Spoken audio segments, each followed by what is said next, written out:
एक मरीज आया था, जी। कैसा था मरीज और कैसे उसे बचाए थे आप? तो हमारे पास एक बलिया से पेशेंट आया था। वो 7 साल से ट्यूबरकुलोसिस का दवा खा रहा था। ट्यूबरकुलोसिस होता है, ट्यूबरकुलोसिस पे सांस फूलता है, लोगों को ये लगता है कि जो है हमारे पास आया सांस फूलते हुए। हमने उसको इवैल्यूएट किया, इको किया तो पता चला कि सांस जो फूल रहा था वाल्व के सिकुड़न से फूल रहा था। उनकी वाल्व जो है माइट्रल वाल्व बोलते हैं। माइट्रल वाल्व का एरिया 0.8 सेंटीमीटर स्क्वायर था। अमूमन 4 से 6 सेंटीमीटर स्क्वायर होना चाहिए। अब जो 4 सेंटीमीटर जिस वाल्व की एरिया होनी चाहिए, अगर उस वाल्व की एरिया 0.8 सेंटीमीटर हो जाएगा तो ब्लड आगे नहीं फ्लो जाएगा। ब्लड की फ्लो नहीं होगी तो अब ये लाजमी है कि पेशेंट को दिक्कत होगा, और दिक्कत सांस के रूप में होता है।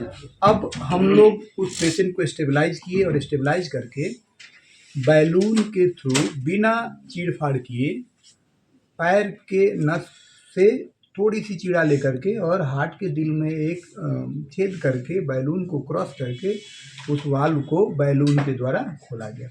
उसमें होता क्या है कि रिस्क जो है, जैसे कि वाल्व की बीमारी अगर किसी को है, हार्ट के वाल्व की बीमारी, और उसको अगर सांस फूल रहा है तो 2 इलाज होता है। या तो ओपन करके वाल्व को बदल दीजिए, या बिना ओपन किए बैलून से आप उसको ओपन कर दें बिना चीड़-फाड़ किए। तो हम कैथ लैब हो जाने से, कार्डियोलॉजिस्ट के होने से ये फ़ायदा वो होता है कि आप जो है बिना चीड़-फाड़ किए पैर के थ्रू जाएंगे। पैर के थ्रू जा करके दिल के बीचों बीच क्रॉस करके बैलून को वाल्व को क्रॉस करके और बैलून को आप डायलेट कर देंगे।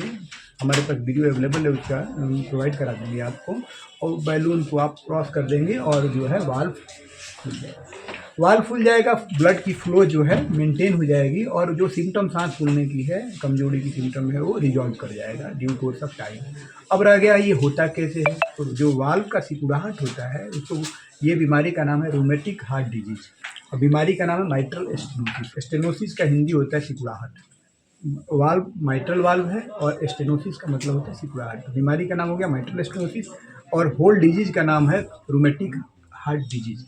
रूमेटिक हार्ट डिजीज होता कैसे है, ये अवेयरनेस के लिए बहुत इंपॉर्टेंट है कि एज 5 से 15 साल के बीच में सोर थ्रोट, गले में इन्फेक्शन होता है बच्चों को, मेल या फीमेल, ओवर क्राउडिंग की पॉपुलेशन जिसके घर में है, उनको गला में इन्फेक्शन होता है। वो इन्फेक्शन आपको जाके हार्ट को हिट करता है, हार्ट के वाल्व को हिट करता है। माइट्रल वाल्व बहुत प्रोन है हिट करने के लिए, और वो जो है 10 साल लगता है उसको सिकुड़ाहट हो जाएगी।